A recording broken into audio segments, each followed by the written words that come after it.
Grouping elements in Canva is a pretty simple thing to do, and in this video, I will be telling you exactly how you guys can do it. So, if you're new to the channel, make sure you like, subscribe, and share. And so, what you have to do first thing first, have to access the Canva.com.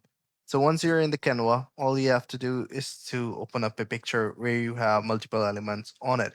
So, over here, I have a board where I have multiple elements on it. So right now, I will show you guys exactly how you guys can group the element. So what you have to do is to press the control button over here. So once you press the control button, you can select between different sort of elements at a single time. So simply just, for example, over here, I am going to, select one of the element over here. Just select delicious, then second, then third.